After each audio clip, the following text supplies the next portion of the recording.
He is circling a major role alongside Leonardo DiCaprio in Michael Mann's Heat 2. This came from Justin Kroll. It came from Deadline. He's rumored to play Val Kilmer's Chris character, Chris Staherlis, in Heat 2. That part of the story is from the Insider. So the fact that he's circling a role in Heat 2 alongside Leo, that comes from Deadline. Insider saying that he's going to play the older version of Chris. Austin Butler has been already rumored to play the younger version of the Chris character. We got like a Godfather Part 2 type of storytelling here for Heat 2, where you go prequel and sequel at the same time. Ricky, I just want to know your reactions once you saw that Christian Bale was circling this role. So Christian Bale, Michael Mann, they've been together before. 09 Public Enemies, obviously more of a Johnny Depp movie, but Michael Mann, Christian Bale, prior relationship. So does this surprise me in a cast that is star-studded as Ana de Armas, Austin Butler, Jeremy Allen White potentially, Bradley Cooper potentially, Channing Tatum potentially, Leo, maybe Al Pacino making an appearance. There are rumors about that, which is wild to me. I don't know how that would work, but whatever. No, it doesn't surprise me. It doesn't. But what does is that if Leo and Bale are the leads here, this would be the first time they're in a movie together. Mm-hmm. That is the most appealing thing, I think, a part of Heat 2. Besides it actually being made and Leo being in it, it's like, wow, two of like the best actors in the 21st century. This is their first time going to be on the screen together. You know, it won't be as anticipated as a De Niro Pacino in Heat, but it's pretty cool. Bale and Leo together in Heat 2. Like that is pretty cool. That is the closest you can get to like star power, like Oscar prowess, critical acclaim to Pacino and De Niro is what you get with Leo and Christian Bale. You know, Christian Bale has touched so many different types of movies and has been successful in so many different ways. Leo is pretty much the biggest A-list star of the last 30 years. This is the best you could do. Like two Oscar winners. You know, when all these names are coming up, we talked about it a couple weeks ago on the checkup. Bradley Cooper, Adam Driver, like wow, like these are people that have been nominated for Oscars, but there's difference between an Oscar nominee and an Oscar winner. You know, there is a difference. And Christian Bale is like that dude. Like he is one of the guys that's like, who is like the best actor of the last 25 years. So a lot of people would say Christian Bale is up there with Leo. He is up there. And it's like, no one really says that about Bradley Cooper. He's respected and everything, but like to have, you're just like beyond an A tier. You are the S tier of like actors, you know, respected and star power. Leo and Bale is something that would be absolutely incredible to watch. And you think of Heat and you think of the cast, everyone always brings back the cast, like Pacino, De Niro, like the one time they collaborated, you know, the first time they collaborated, truly like sharing screen time together. And then you also have like Val Kilmer there, and then you have the amazing supporting performances and like the big, it's Sizemore. If you want to talk about John Voight, like Danny Trejo. Yeah, even young Natalie Portman. Like you have so. Oh, wait, is it Portman? Am I mixing it up? Portman. It's Portman. But I think you're trying to get that type of energy with this movie, where it's like the cast is must see. It's not only like Heat, which was a hit, but also has aged really well. You want to have the event feel, and after so many question marks about getting this movie like to a studio and green lit and getting like the wheels going, now it seems like there's like almost too much, you know, too much momentum right now, where almost too many names, like not all these people are going to be appearing in the movie. And it kind of reminds me of a lot of legacy sequels where it's like you're relying on, right, a lot of people, a lot of big star power to kind of drive it home and get that magic feel. Yeah, and a couple things here as well. Like number one, like the rumors of like this only happens if Leo green lights this. Like if Christian Bale is joining on here, this is happening. Mm-hmm. Like this is for sure happening, and that's a positive. I think. Like I think just with the name of Christian Bale, not like you could. Some people don't like Christian Bale, you know, as on behind the scenes, behind the camera antics. Some people just don't like him, right? It's kind of similar. Like some people just don't like Tom Cruise, right? It's kind of like that. Some people it's polarizing, but the fact that he's joining this cast, reuniting with Michael Mann from a credible insider here, this seems like this is actually happening. So that's number one. Number two, going back to your point, with a huge cast like this, right?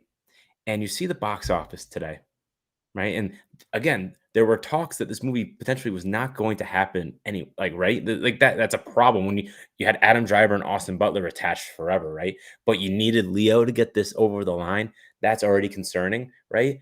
But the fact that I listed all those names before being attached here, some very attached, but others loosely attached to be in this movie, that kind of tells me Heat 2 is going for the box office because you got to pay all these people, right? So it's like, can these A-listers or big celebrities, big actors drive the box office? Now, I do think Heat, 1990, the original film, has enough sticking power and has only grown in popularity since its actual release. So I think on its own, Heat 2 will be successful at the box office. But now it kind of, with Leo, who commands over a $25 million hit for his salary just to be on this project, let alone all these other studs, this is going to be an expensive project, right? It's a little concerning that Heat 2 is becoming all about money, where it's like we need to find a studio. Oh, and then we need to find a lead that makes it profitable with Leo. And we only make the movie if Leo signs on. And you see the amount of big names here that are, rumored, and a couple of people that are in talks. It's kind of weird that Heat 2 is going to be it wants to be a blockbuster, type of thing. And I think there's almost too much star power in these rumored names. If you combined them, like, I don't know what the budget's going to be. It's going to be insane. But I also think about the cast of the original Heat. It was really good, but everything came back to De Niro and Pacino. And I really hope all of these names actually aren't going to be in the movie, as weird as that sounds. Like, there's only one Rock, there's like, this has to come back to, Leo and Christian Bale. Like, it's not going to be, I think people are going to be disappointed by someone's screen time in this movie because there's so many like fan favorite actors and so many like A-list like talent. I'm a little concerned by that, Rick. That there's just too much talent here. So let me help out a little bit here with this. I think out of the names I said, Ana de Armas in a slight love interest type of role, not a big deal. I think Channing Tatum in a Tom Sizemore or a Danny Trejo type of it's a huge name role. for that type of role, though. But hear me out. Channing Tatum has proven that he could be a really good supporting character, really good, and especially in acting abilities, not just star power and acting. I think that can make it work. I think the problem is if you have Bradley Cooper and Adam Driver here, right? And like you just naturally run out of names, right? Because like, who are they playing, for God's sake? You know what I need? I need like better small time players than like so many like leading men. I need like the dude from Shogun. Like, what's that guy's name? Want to be Tom Hardy? Wait, Shogun, Tom Hardy. Oh yeah, that guy, Cosmo Jarvis. I need him. Like, if he was cast in this, that would excite me more than like, like Channing, not Channing Tatum. Like, I see what you're saying, but like put Cosmo Jarvis in that role, and I'm like, yeah. Like, I need like really good, like a Tom Sizemore type where it's like this guy knows his role type of thing. Like, I think that would be better. This guy's a great character actor. Like, Bill, he was in Bill Nye. Which guy? He was in Killing of a Sacred Deer. He was in the Jake Gyllenhaal Presumed Innocent show. Oh my God. Killing of a Sacred Deer. Hold on. Presumed Innocent. Like, he's like the Tom Sizemore. Like, he's the same kind of guy in everything, but he is phenomenal. Now I got Bill Camp. Oh, yeah. You're talking about, We need a guy that just knows who he is every time he's on screen, and he just nails it every time. That's like Bill Camp, like a Tom Sizemore. That's who you kind of need in these type of supporting roles with such big actors, or big stars, I should say, where they're going to command the screen time. You don't want anyone else, even like, you don't want to think about anyone else. You just want, like, when Tom Sizemore comes on the screen, it's like, wow, that guy's electric. But let's go back to De Niro, right? Exactly. It's just like he won't chew up too much of the screen time. He's magnetic, and he'll own it for like a couple minutes or maybe even less. But then you come back to the guys that you are paying the money to see. Like if you get a little bit of Adam Driver, you'd be like, I want more of him. But like, it'd be perfect if it's like a smaller character actor for these roles. And like you talked about it, who are these people playing? Like, if you have like young Christopher played by Val Kilmer, and you have played by Austin Butler, and you have older played by Christian Bale. Who is Leo? And I thought initially it was rumored that Leo was going to be older Chris. And now I'm starting to think, because now it's like, is he going to play Vincent Hanna? Is he going to be Pacino, like in the younger version and in the sequel version? You know, would they have Pacino come back to play the sequel version of Vincent Hanna? Does he still have that in his bag? Has too much time gone by? I think I'm literally looking at two characters. Like, I think Leo has to be if he is selling the movie, I think he has to be in the prequel and the sequel. And I'm thinking that he is actually the villain of Heat 2. And I think that character, we talked about it a couple of weeks ago, is Otis Wardell. And he is someone that Vincent Hanna is chasing in the prequel story, but also who Vincent Hanna is basically chasing, and kind of makes the story come full circle with Chris in the sequel. So I'm thinking Leo actually might be a villain of this movie. I completely agree. Ooh. And I agree for two reasons. One, for what you said of this guy's in the whole movie, right? If Leo is Leo, and we were talking about Christian Bale, but Leo's Leo, right? And if this movie was allegedly only going to happen if Leo was going to be in it, right? It wouldn't be for a supporting role. It really wouldn't be. Like, he has to be the main guy, right? And to be the main guy, right, in this type of movie, in this a prequel sequel type, right? You could do that in a villain arc because it's the same guy throughout the entire thing. So you have your biggest star, your best actor in a very juicy role as a villain that he's great at, that plays. Now, the other aspect of it. Why is he this guy? Because he has to be a big name, and he can't be the biggest names if Christian Bale is already going to be one, Val Kilmer, obviously Austin Butler going to be the younger, and then you already have the De Niro character already taken up, and you already have the Pacino character already taken up, right? Vincent Hanna. So it's like, who's left? It's like, who's big enough shoes, right? That's big enough for Leo DiCaprio. And it's like, oh, it has to be the villain, Otis. And he's played a great villain, right? Django Unchained, ever heard of it? And it makes me think too, like Leo, he's never played a character aside from Gatsby where it's like someone else has played that character before, you know? And I'm thinking about that, like, would he want to play an older version of a character that Val Kilmer played? And that doesn't really line up with who Leo is. Would he play a Pacino, like Vincent Hanna, like notable role in the filmography for Al Pacino, for better or worse, like notable role? Would he try and do that? And that skill set, like the Vincent Hanna, like persona, I don't know if Leo that really fits his bag. I think he would prefer to do the guy who is literally making his character debut, despite it being a prequel sequel. Like, I think that would actually line up more, you know?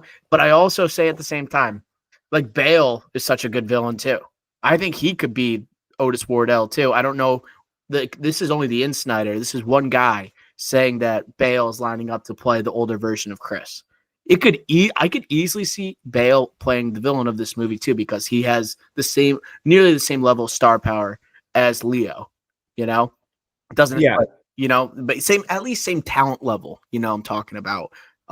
Maybe even like better actor, to be honest. Yeah, if I actually had to make the choice, I would prefer Leo to take on the older Chris, where he's in South America, and it's really his movie, right? That's what it's going to be. I'd rather have that. That'd be better.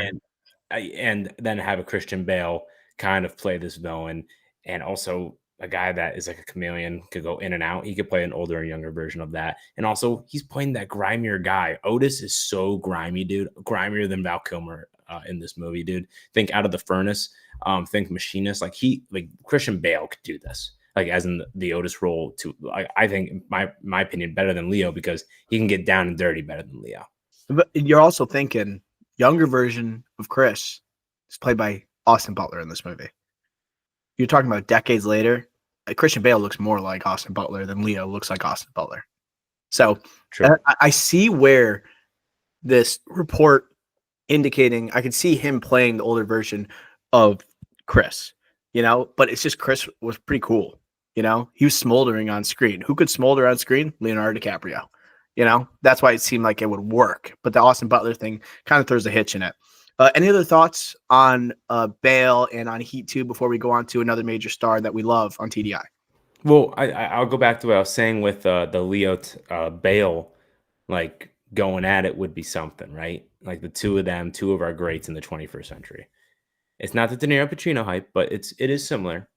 I was trying to think like who would other like actors who that we have not seen share the screen with, like like two that are similar eras that we've just never been in the same movie, you know. And one came to mind immediately for me.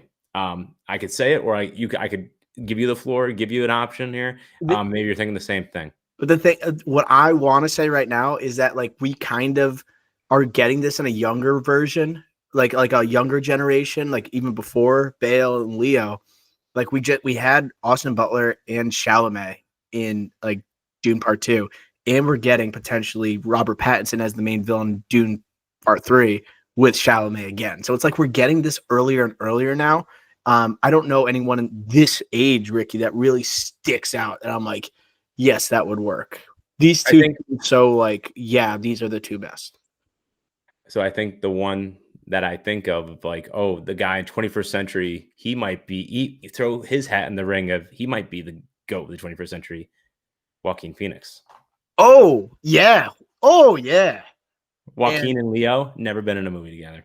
And also like all the days where Joaquin, I think he has been pretty open about like roles that he wanted that he's got passed over for. Christian Bale too, though. Christian Bale also is open about it. Oh man. Well, you're right. Joaquin would be the only other name that might be like worthy of this. And like Joaquin easily could play this Wardell character. I don't know what he looks like. He would be, he can get, obviously Arthur Fleck can get grimy. Like he would be a great Otis. Yeah. Maybe too good to be honest. Too out there. Because like still Otis is still quiet. Joaquin is like the name that's missing here. You know, out of all these A-listers, he is the one that's missing. Like, it doesn't fit in. He rarely fits in anywhere. But a true leading man, Oscar winner, respected, like at the level of Leo and Bale, I think Joaquin, once he won for Joker, he was officially there.